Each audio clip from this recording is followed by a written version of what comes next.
السلام علیکم ورحمۃ اللہ وبرکاتہ۔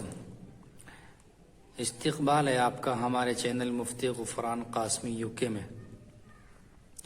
جیسا کہ آپ جانتے ہیں ہمارا یہ چینل عربی سکھانے کے لیے بنایا گیا ہے، اور ہم عربی کیوں سیکھتے ہیں، عربی سیکھنے کا مقصد ہمارا کیا ہے؟ تو عربی سیکھنے کا مقصد سیدھا ہمارے یہاں قرآن شریف کو سمجھنا ہے، قرآن شریف کے ترجمے کو اور اس کی تفسیر کو جاننا ہے۔ چونکہ قرآن شریف وہ نازل کیا گیا ہے آپ علیہ الصلوۃ والسلام پر، یعنی محمد صلی اللہ علیہ وسلم پر۔ اب وہ جو نازل کیا گیا ہے قرآن شریف، وہ وحی کے ذریعے نازل کیا گیا ہے، تو وحی کے بارے میں چند گزارشات، چند باتیں آپ کو بتانی ہیں اور سمجھانی ہے۔ تو اس لیے وحی کو سمجھیے۔ اولاً تو آپ یہ سمجھیے کہ ہر مسلمان یہ بات جانتا ہے کہ اللہ تبارک و تعالیٰ نے وحی کے ذریعے آپ علیہ الصلوۃ والسلام پر قرآن شریف کو نازل فرمایا ہے، اور انسان پر کچھ فرائض اللہ تبارک و تعالیٰ نے عائد کیے ہیں، اور پوری کائنات کو انسان کی خدمت کے لیے بنا دیا گیا ہے۔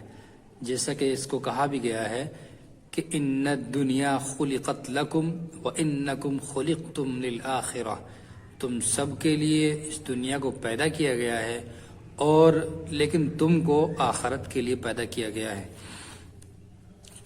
تو یہ جو کائنات ہے، اس کی جو بھی چیزیں ہم استعمال کرتے ہیں تو ہم اس کو کس طریقے سے استعمال کریں، اور ہم ان کو ایسے طریقے سے استعمال کریں کہ اللہ تبارک و تعالی کی ناراضگی کا سبب نہ بنے۔ لیکن اس کائنات کو استعمال کرنا اور استعمال میں اللہ تبارک و تعالی کے طریقے کو دیکھنا تاکہ اللہ تبارک و تعالی ناراض نہ ہو، یہ دو چیزیں ضروری ہیں۔ جب یہ دو چیزیں ضروری ہیں تو ان کے لیے اس بات کا سیکھنا اور اس بات کا جاننا بھی ضروری ہوا کہ ہمارے پاس ایسا علم ہو جس کے ذریعے ہم اللہ تبارک و تعالیٰ کو راضی کر سکیں، اور اس کائنات کو، اس دنیا کو اپنے لیے استعمال کر سکیں۔ اور کیسے استعمال کریں؟ تو اب یہ بات دھیان رکھنی چاہیے، اس کائنات کو استعمال کرنے کے لیے اللہ تبارک و تعالیٰ نے ہمیں 3 چیزیں عطا فرمائی ہیں۔ ان میں سے ایک تو حواس ہے، یعنی کہ ہوش و حواس۔ ان میں سے ہمارے کان ہیں، ہماری آنکھیں ہیں، اور ہمارا منہ ہے، اسی طرح ہمارے ہاتھ اور پیر ہے، نمبر 1۔ دوسرا طریقہ جس کے ذریعے ہم علم حاصل کر سکتے ہیں اور معلوم کر سکتے ہیں کہ اللہ تبارک و تعالیٰ کن چیزوں سے راضی ہوتا ہے، تو وہ دوسری عقل ہے۔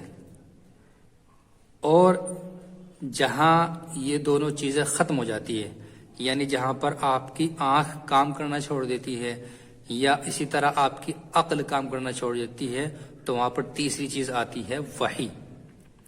فار ایگزامپل، آپ مثال کے طور پہ سمجھیے کہ کوئی دیوار ہے اور اس کا کلر، اس کا رنگ سفید ہے، تو آپ آنکھ کے ذریعے سے معلوم کر سکتے ہیں، اور آپ آنکھ کے ذریعے سے ہی آپ کو معلوم ہوا ہے کہ اس کا رنگ سفید ہے۔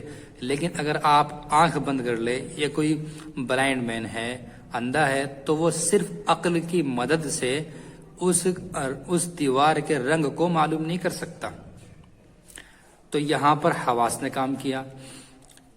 اب آگے آ جائیے، آپ نے وہ کلر تو معلوم کر لیا اپنی آنکھ کے ذریعے سے، لیکن اس کو بنایا کس نے ہے اس دیوار کو؟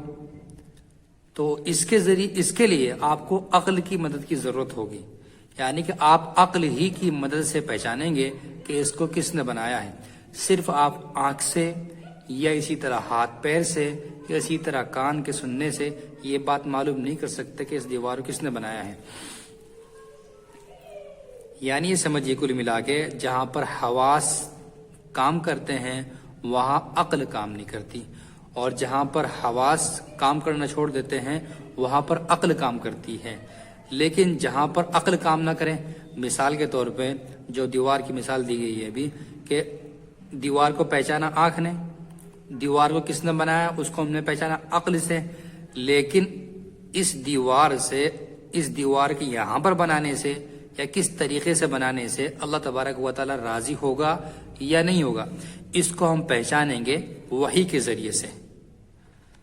تو اس کی مدد کے لیے، یعنی کہ اللہ تبارک و تعالی ناراض نہ ہو جائے، یعنی یہ کام اللہ تبارک و تعالی کی مرضی کے خلاف نہ ہو جائے، ان باتوں کو سمجھنے کے لیے اللہ تبارک و تعالی نے وحی کا نظام قائم کیا ہے۔ یہ صرف ایک ایگزامپل تھا۔ مسئلہ تو یہ ہے، اصل تو یہ ہے، جہاں پر عقل کام کرنے چھوڑ دیتی ہے تو وہاں پر وحی آتی ہے۔ یہ بات بھی دھیان رکھنی چاہیے کہ جہاں عقل کام کرنا چھوڑ دیتی ہے تو وہاں پر وحی کام کرتی ہے۔ اب وحی کی تمام باتوں کو آپ عقل کے پیمانے سے معلوم کریں اور آپ کو عقلاً وہ باتیں سمجھ میں آ جائے، یہ بھی ضروری نہیں ہے۔ کیوں؟ کیونکہ وحی آتی وہیں پر ہے جہاں آپ کی عقل کام کرنا چھوڑ دیتی ہے، اور وحی نازل کی جاتی تھی اب تک انبیاؤں پر، جیسا کہ حضرت آدم علیہ السلام ہے، حضرت نوح علیہ السلام ہے، حضرت موسیٰ علیہ السلام ہے، حضرت عیسیٰ علیہ السلام ہے۔ اسی طرح لاسٹ میں ہمارے پیغمبر آپ اللہ تبارک و تعالیٰ نے جن کو رسول بنا کر بھیجا ہے، ہم سب کے وہ رسول ہیں، پیغمبر ہیں، نبی ہم ان کو مانتے ہیں، جن کا نام محمد صلی اللہ علیہ وسلم ہے، ان کے اوپر وحی نازل کی گئی ہے۔ تو یہاں یہ بات یاد رکھنی چاہیے کہ اس دنیا کے اندر جتنے بھی انسان بستے ہیں، سب کے سب کہیں نہ کہیں اللہ تبارک و تعالیٰ کو مانتے ہیں، چاہے وہ اللہ تبارک و تعالیٰ کو کوئی بھی نام دیتے ہوں یا اللہ تبارک و تعالیٰ کو کسی بھی صفت سے یا کسی بھی نام سے جانتے ہوں۔ تو اللہ تبارک و تعالیٰ نے انسانوں کو اس دنیا کے اندر بھیجا ہے اور ان کو خالی نہیں چھوڑ دیا، یعنی کہ ایسا نہیں کہ اللہ تبارک و تعالیٰ نے ان کو یہ نہیں بتایا کہ آپ کا دنیا کے اندر جانے کا مقصد کیا ہے، کیوں تم کو پیدا کیا گیا ہے، اور کیوں تم کو موت دے دی جاتی ہے، اور پھر آخرت میں تم کو اٹھایا جائے گا۔ ان سب پہ مسلمانوں کا تو اعتقاد ہے، لیکن کہیں نہ کہیں اس کو دوسرے حضرات بھی ضرور مانتے ہیں۔ یعنی کہ اگر وحی نازل نہ کی جاتی تو ہم سب کو یہ معلوم نہ ہوتا کہ دنیا کے اندر ہمیں کرنا کیا ہے، اللہ تبارک و تعالیٰ کن کاموں کے کرنے سے راضی ہوتے ہیں اور کن کاموں کے کرنے سے ناراض ہوتے ہیں۔ یہ ایسے ہی ہے جیسے کسی انسان نے کسی اپنے غلام کو، خادم کو کسی سفر پر بھیجا ہو، تو نہ تو یہ بتایا ہو کہ آپ سفر پر کیوں جا رہے ہیں، نہ اس کو پیغام کے ذریعے، کال کے ذریعے بتایا ہو کہ آپ سفر پر گئے ہیں تو وہاں پر آپ کو یہ کام کرنا ہے۔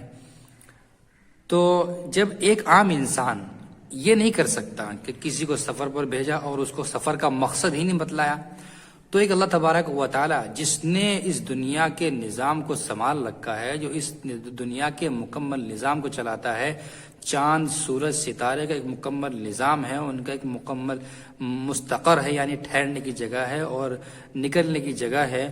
کبھی آسمان کے اندر سورج اور چاند یہ ٹکراتے نہیں ہیں۔ تو اسی طرح جب یہ سب چیزیں ہیں تو اللہ تبارک و تعالیٰ نے یقیناً انسان کو بھی کچھ نہ کچھ رہنمائی ضرور کی ہوگی۔ تو ہاں، اللہ تبارک و تعالیٰ نے انسان کی رہنمائی کی ہے وحی کے ذریعے۔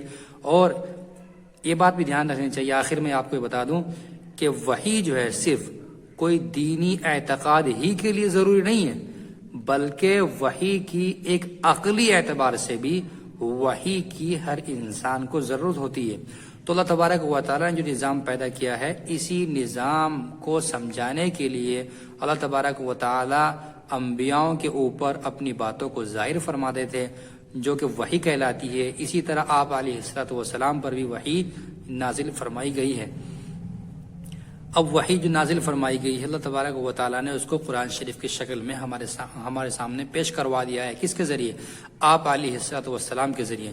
اور یہ بھی یاد رکھنا چاہیے کہ یہ جو قرآن شریف ہے، یہ اللہ تبارک و تعالیٰ کا کلام ہے، یعنی اللہ تبارک و تعالیٰ نے اس کو بیان فرمایا ہے، اور آپ علیہ السلام کو ہو بہو اسی طریقے سے حضرت جبرائیل علیہ السلام، جو کہ میسنجر ہیں، جو کہ پیغمبر ہیں، اللہ تبارک و تعالیٰ کے میسج کو، اللہ تبارک و تعالیٰ کے پیغام کو آپ علیہ السلام تک پہنچاتے تھے.